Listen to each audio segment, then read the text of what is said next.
بسم اللہ الرحمن الرحیم۔ اللہ کے نبی صلی اللہ علیہ وسلم جن چیزوں سے پناہ مانگا کرتے تھے ان میں دنیا کا فتنہ بھی ہے۔ اپنی نماز کے بعد جو دعائیں مانگا کرتے تھے ان میں ایک دعا خصوصی طور پر یہ ہوا کرتی تھی، اللہم انی اعوذ بک من البخل واعوذ بک من الجبن واعوذ بک من ارذل العمر واعوذ بک من فتنۃ الدنیا وعذاب القبر۔ اے اللہ، بخل سے، بزدلی سے، گھٹیا عمر سے، دنیا کے فتنے سے اور عذاب قبر سے میں آپ کی پناہ مانگتا ہوں۔ حضرت سعد رضی اللہ تعالیٰ عنہ کے بارے میں آتا ہے کہ وہ یہ دعا اپنے گھر کے افراد کو اس طرح سکھایا کرتے تھے جس طرح مکتب کے بچوں کو دعائیں سکھائی جاتی، اہمیت کے ساتھ زور دے کر۔ اللہ کے نبی صلی اللہ علیہ وسلم نے چونکہ دنیا کا فتنہ بہت خطرناک ہے، اس لیے اپنی امت کو اس سلسلے میں بہت متنبہ فرمایا۔ آپ نے کہا کہ دنیا سرسبز و شاداب ہے، ہری بھری ہے، انسانوں کے آنکھوں کو بھاتی ہے، اور دنیا میٹھی ہے، میٹھی چیز کو دیکھ کر انسان کی رال ٹپکتی ہے، جی للچاتا ہے، اور اللہ تمہیں اس دنیا کا ذمہ دار بنانے والا ہے، جانشین خلیفہ، اور یہ دیکھے گا کہ تم اس کی محبت میں گرفتار ہو جاتے ہو یا یہ کہ تم اس امتحان میں کامیاب ہو جاتے ہو۔ فَيَنْظُرَ كَيْفَ تَعْمَلُونَ۔ پھر آپ نے فرمایا دیکھو، دنیا کے فتنے سے بھی بچنا اور عورتوں کے فتنے سے بھی بچنا۔ معلوم ہے کہ یہ دو فتنے بہت خطرناک اثرات رکھتے ہیں۔ اللہ کے نبی صلی اللہ علیہ وسلم نے امت کو متنبہ فرمایا، انی مما اخاف علیکم من بعدی ما یفتح علیکم من زہرۃ الدنیا وزینتها۔ میں اپنے بعد جس چیز سے تمہارے بارے میں سب سے زیادہ ڈرتا ہوں وہ دنیا کی زینت اور دنیا کی رونق ہے جو تم پر کھول دی جائے گی۔ ایک موقع پر کچھ مال آیا بحرین سے، صحابہ کو پتہ چلا، ضرورت مند تھے، فجر کی نماز میں بڑی تعداد میں آئے۔ اللہ کے نبی بھانپ گئے کہ یہ مال کی امید کے ساتھ آئے۔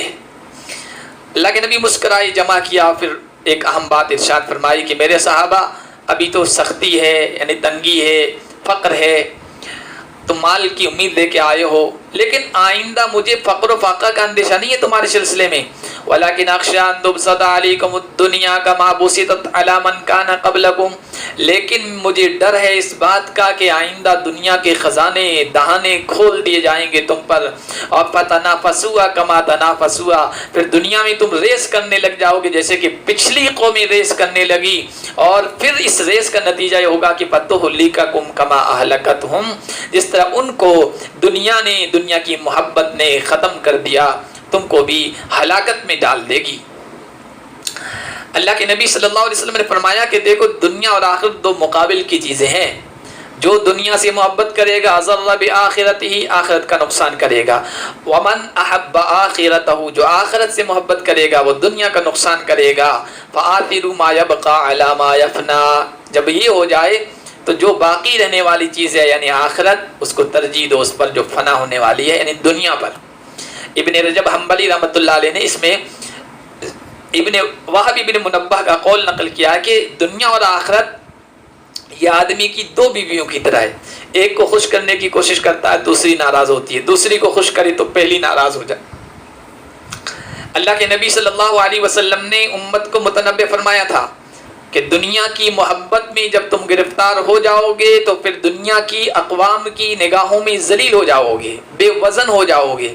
فرمایا تھا کہ قریب ایسا زمانہ آئے گا کہ دنیا کی قومیں تم پر ٹوٹ پڑے گی جیسے بھوکے کھانے پر ٹوٹ پڑتے ہیں۔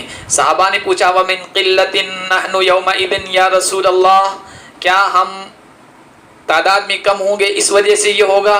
حضور نے فرمایا نہیں، وَلَكِنَّكُمْ غُثَاءٌ كَغُثَاءِ السَّيْلِ، سمندر کے جھاگ کی طرح ہوگے لیکن کوئی حیثیت نہیں ہوگی۔ کہا یہ کیوں ہوگا؟ کہا وہن کی وجہ سے۔ پوچھا یا رسول اللہ وہن کیا ہے؟ آپ نے فرمایا حب الدنیا وکراہیت الموت، دنیا کی محبت تمہارے دل میں آ جائے گی اور موت سے نفرت کرنے لگ جاؤ گے تو پھر دنیا کی قومیں تم پر غالب آئے گی۔ حضور کا فرمان بالکل سچا ہے۔ جب تک مسلم قوم دنیا کی محبت میں گرفتار نہیں ہوئی تھی، اپنے قریب بھی اس کو پھٹکنے نہیں دیا تھا، اور موت سے تو کیا ڈرتی، موت خود ان سے ڈرا کرتی تھی، وہ موت سے کھیل جانے والے تھے، تو دنیا پر غالب رہے۔ دنیا پر ان کا رعب و دبدبا قائم رہا، اور جب وہ بھی دنیا کی دیگر اقوام کی طرح اس فتنے میں مبتلا ہو گئی تو آج ہم اس کی بے وزنی اور اس کی بے حیثیتی اپنی آنکھوں سے دیکھ رہے ہیں۔ اللہ کے نبی صلی اللہ علیہ وسلم نے امت کو جتنا اس فتنے سے متنبع کیا، آج ہم دیکھ رہے ہیں کہ امت اس فتنے میں مبتلا ہوتی چلی جا رہی ہے۔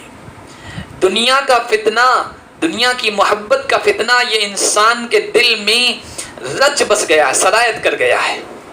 یہ دنیا کا فتنہ ہی تو ہے کہ انسان قبرستان میں پہنچ کر بھی آخرت کو یاد نہیں کر پاتا ہے، موت کو یاد نہیں کر پاتا ہے، وہاں بھی غافل رہتا ہے۔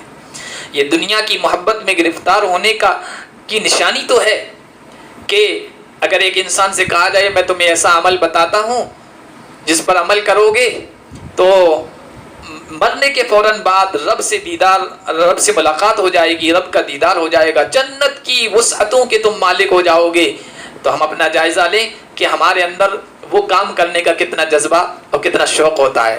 اور اس کے بالمقابل کسی سے کہا جائے ایسا عمل بتاتے ہیں، ایسا وظیفہ بتاتے ہیں، ایسا ورد بتاتے ہیں کہ اس پر عمل کرو گے تو دنیا کی یہ چیزیں حاصل ہو جائے گی، دنیا کی دولت، دنیا کا مال، دنیا کی نوکری، تو پھر دیکھیے کہ ہم اس کے لیے کتنی محنت مشقت کرتے ہیں اور کیا کیا جتن نہیں کرتے ہیں۔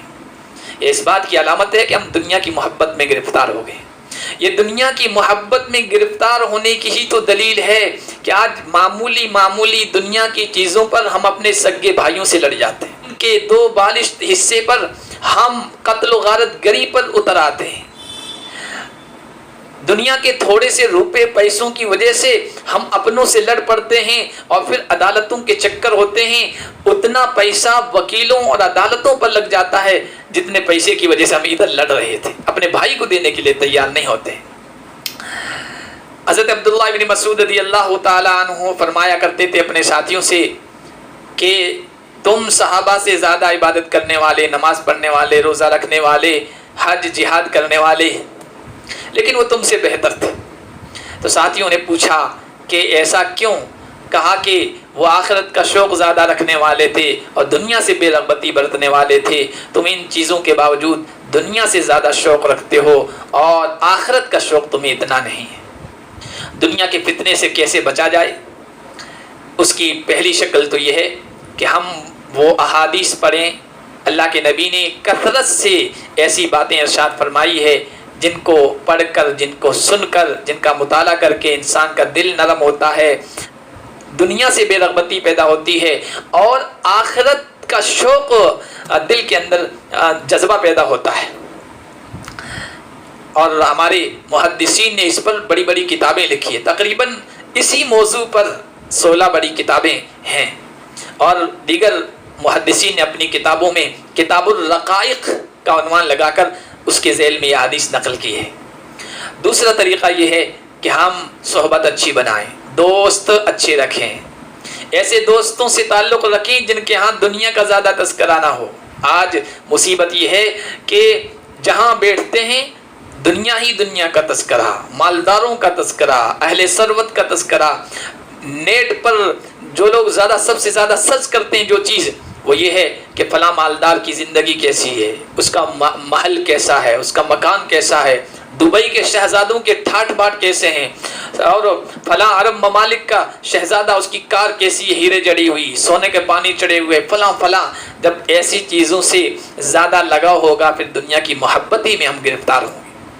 یہ اس وجہ سے کہ ہمارا ماحول ویسا ہی ہے۔ ماحول اچھا رکھیں، اچھے دوستوں سے، اچھی مجلسوں سے، درس قرآن سے، درس حدیث سے، دین کی باتیں جہاں ہو رہی ہو وہاں ہم جڑیں۔ حضور نے فرمایا تھا الا اخبرکم بخیر جلسائکم، تمہارے بہترین ہم نشینوں کے بارے میں تمہیں نہ بتاؤ، اچھے ماحول کے بارے میں جس کو تم اختیار کرو، اچھے دوست کے بارے میں جس کے ساتھ تم اٹھو بیٹھو۔ پھر حضور نے فرمایا من ذکرکم اللہ رؤیتہ، جس کو دیکھ کر تمہیں اللہ یاد آ جائے، وَزَادَكُمْ فِي عِلْمِكُمْ مَنْطِقُهُ، وہ جب بولے، بات کرے، بیان کرے تو تمہارے علم میں اضافہ ہو، وَذَكَّرَكُمْ فِي الْآخِرَةِ عَمَلُهُ، اور اس کی ذات، اس کی نشست و برخاست، اس کے عمل سے تمہیں آخرت یاد آ جائے۔ اگر یہ طریقہ ہم نے اختیار کیا تو انشاءاللہ دنیا کی محبت کے فتنے سے ہم محفوظ رہیں گے۔ اللہ ہم سب کی حفاظت فرمائے۔